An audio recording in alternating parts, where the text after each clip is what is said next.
Welcome to ScienceCover.com. In this session we will focus on Newton's second law. That's the equation F equals m times a. The aim of this session is to cover Newton's law and show you how we can use it to work out acceleration, to rearrange the equation to get values for force or mass, and to be able to use the equation F equals ma with a force diagram. Before we begin, pause the video and attempt the do now task.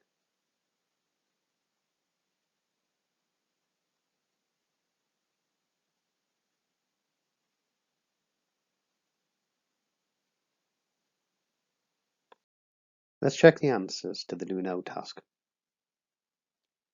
First, give an example of a contact force. This could be a push, a pull, a twist, compression, or stretching a material. Give an example of a non-contact force. This could be a gravitational force, electrostatic force, a magnetic force. What is Newton's third law? This is that every action has an equal and opposite reaction of the same type. Draw a labelled arrow to show the reaction force in the diagram below. So we're given the force of the man on the ground, and that's acting to the left. So the reaction force must be equal in size, acting to the right, and be labelled the force of the ground on the man.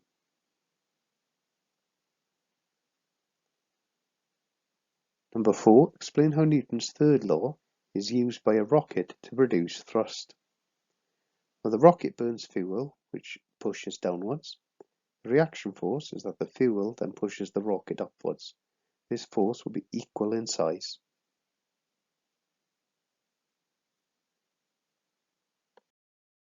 Now let's look at Newton's second law. Isaac Newton stated 3 laws of motion, but his second law focused on how a body moves when a force is applied to it. He suggested that a force will produce an acceleration directly proportional to the size of the force, and that a force will produce an acceleration indirectly proportional to the mass of the object. Now, he put these together into an equation.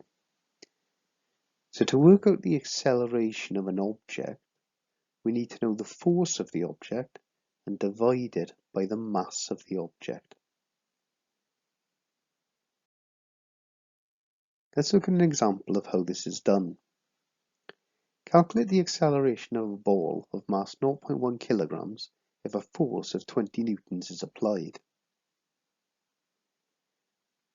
So to work out the acceleration, we'll take Newton's second law and we'll take the force and divide it by the mass.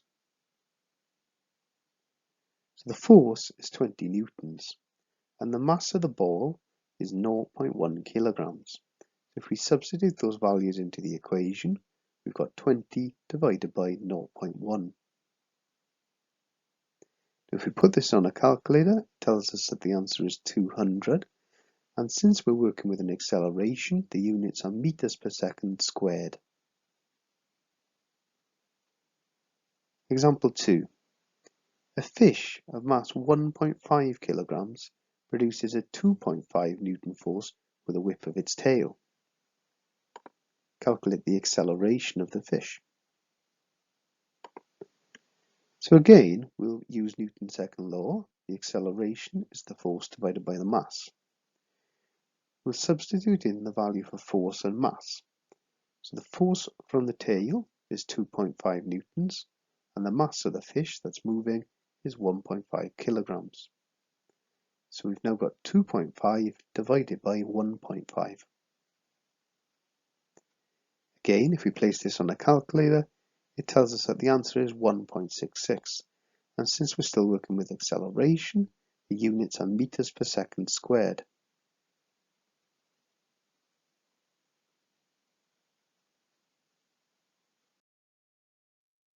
Pause the video now and attempt to complete task 1.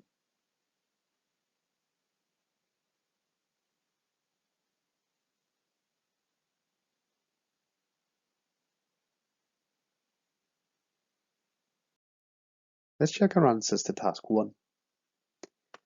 Calculate the acceleration of a 200 kilogram rocket that produces 40 newtons of thrust when firing its rockets.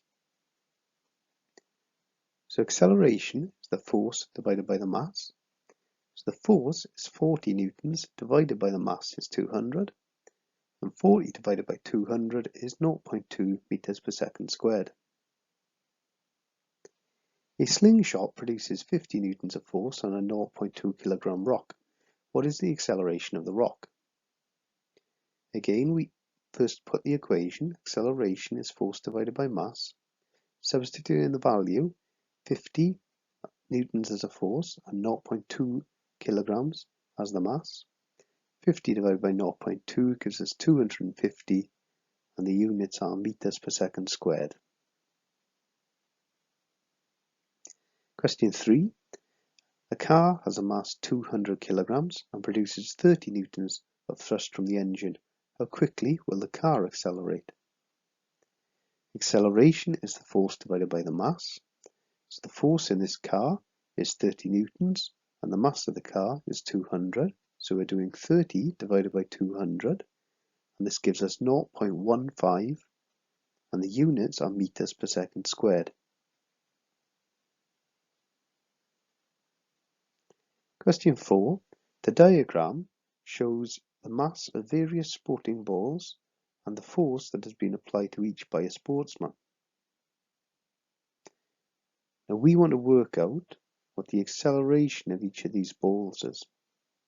So the baseball, the acceleration is 13.3 recurrent. For the tennis ball, it'll be 1,600 meters per second squared. For the bowling ball, we'll have 3.125 meters per second squared. For the football, it'll be 13.3 recurring meters per second squared. And for the basketball, it's 50 meters per second squared. So which of the objects accelerates fastest? That will be the tennis ball.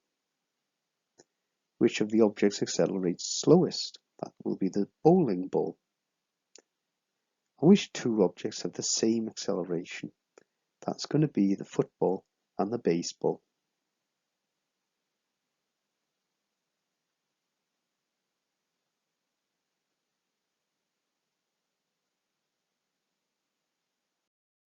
Now we look at how we can rearrange the equation to find values of force and mass. We can place the equation into an equation triangle with force at the top of the triangle and mass and acceleration at the bottom of the triangle. Now we can find how to arrange the equation by covering up the value we're seeking to find. So if I'm looking to find acceleration, I cover up acceleration, and it tells me that acceleration is force, because that's on the top of the triangle, divided by mass, which is on the bottom of the triangle. Now if I want to find mass, I cover up mass, and it tells me that that is the force, which is at the top of the triangle, divided by the acceleration, which is at the bottom of the triangle. And finally, if I want to find the force, I cover up force, and it tells me that I have to have the mass and multiply it by the acceleration. So I've got three forms of the equation. Acceleration is force divided by mass, mass is force divided by acceleration, and force is mass multiplied by acceleration.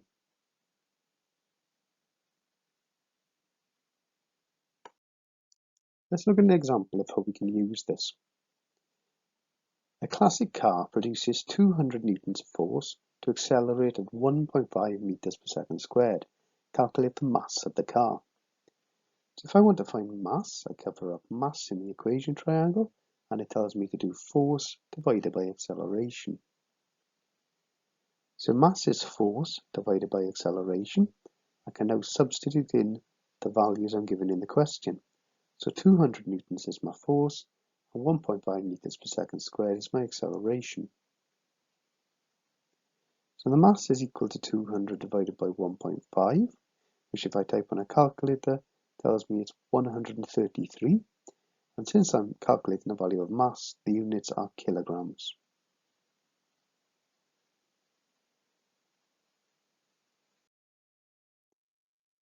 Let's have a look at another example. A girl throws a javelin with a mass of 0.4 kilograms, which accelerates at 20 meters per second squared. Calculate the force produced by the girl. So to find force, we cover up force in the equation triangle, and it tells us to take the mass and multiply it by the acceleration. So force is mass multiplied by acceleration. Now substitute in the values are given in the question. So the mass is 0.4 kilograms and the acceleration was 20 meters per second squared. 0.4 multiplied by 20 gives us 8, and since we're calculating the force, the units are newtons.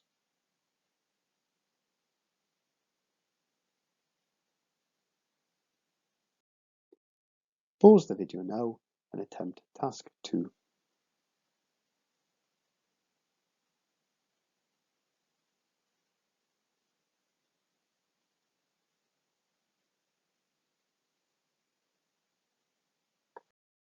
Let's check the answers. An apple of mass 0.15 kilograms falls from a tree. If the apple accelerates at 9.8 meters per second, what is the force of gravity acting on the apple? Well, the force is the mass times the acceleration, so we do 0.1 multiplied by 9.8, which gives us 0.98 newtons. A Formula 1 car accelerates at 30 meters per second squared. If the force produced by the engine is 4,500, what is the mass of the car? So mass is force divided by acceleration. So the force is 4,500 divided by the acceleration is 30, that gives us 150 kilograms. Question 3. A dragon produces 200 newtons of force with the beat of its wings. If the dragon has a mass of 600 kilograms, how quickly will it accelerate? So acceleration is force divided by mass. That's 200 divided by 600, which gives us 0.33 meters per second squared. A spacecraft fires its thrusters to produce 20 newtons of force. If the ship accelerates at 0.6 meters per second squared, what is the mass of the ship? So mass is force divided by acceleration.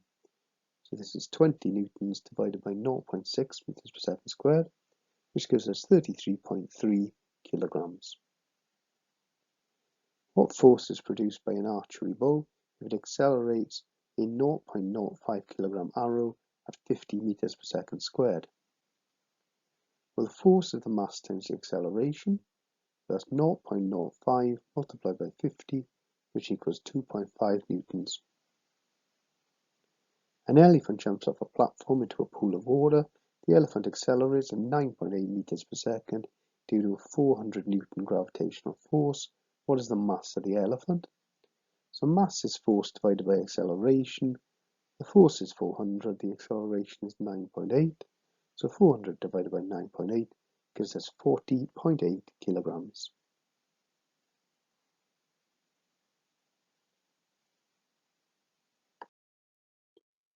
Now let's look how we can use F equals ma with force diagrams.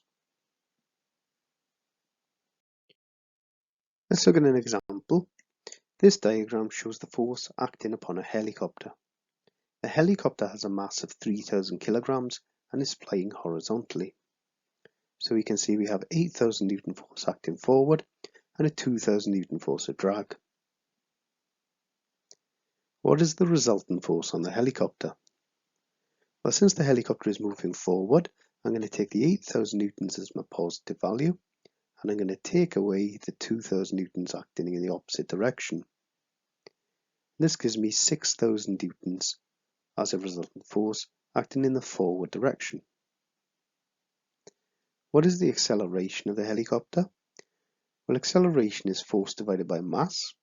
So if we have a 6,000 Newton force forward, we're dividing it by a 3,000 kilogram mass. So 6,000 divided by 3,000 gives me 2 meters per second squared. In this example, we've changed the numbers slightly. We still have a helicopter of mass 3,000 kilograms, but this time we have a 500 Newton force acting forward and a 2,000 Newton force acting in the reverse direction. So to calculate the resultant force on the helicopter, we could, looking at the diagram, take the 2,000 Newton force and minus the 500 Newton force, which would give us a resultant force of 1,500 newtons to the right or in the reverse. However, since the helicopter is moving forward, I'm actually going to take the 500 newtons as my positive value. And I'm going to say 500 newtons minus 2,000 newtons. Now this gives me a negative value, minus 1,500 newtons. But this is the resultant force in the forward direction. The reason that we do this is when we do the acceleration, we have to take the force and divide it by the mass. If I've got a negative force, I'm using minus 1,500 divided by 3,000, which we can now see gives me a negative acceleration of minus 0.5 meters per second. Now a negative acceleration is a deceleration. So this is telling me that this helicopter is slowing down. And that is what we would expect looking at the picture and seeing a larger arrow in the reverse direction.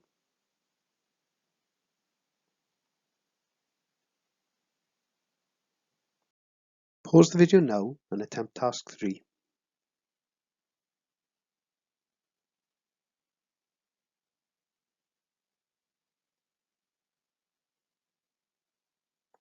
Let's check the answers to task 3. This diagram shows the forces acting on a helicopter. The helicopter has a mass of 4,000 kilograms and is flying horizontally. So we have a 12,000 Newton force forward and a 4,000 Newton force of drag. So the resultant force this time is 12,000 take away 4,000, which is 8,000 newtons.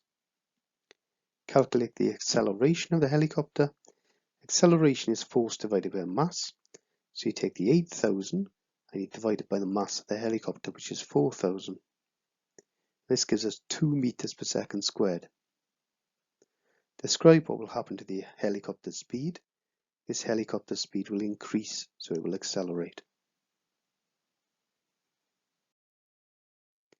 This diagram shows the forces acting on a falling man in a basket moments after he has opened a parachute. The man and basket have a combined mass of 150 kilograms. So first calculate the resultant force acting on the parachute. So we can see we have 1,500 newtons acting down and 4,500 newtons acting up. Now since the man is falling, we'll take the 1,500 newtons as our positive value. So 1,500 newtons minus 4,500 newtons gives me minus 3,000 newtons. So to calculate the acceleration, I need to do the force divided by the mass. So this is now going to be minus 3,000 divided by 150, which gives me an acceleration of minus 20. Describe what will happen to the man's speed. Well, since we have a negative acceleration, that means that the man's speed will slow down, so he will decelerate.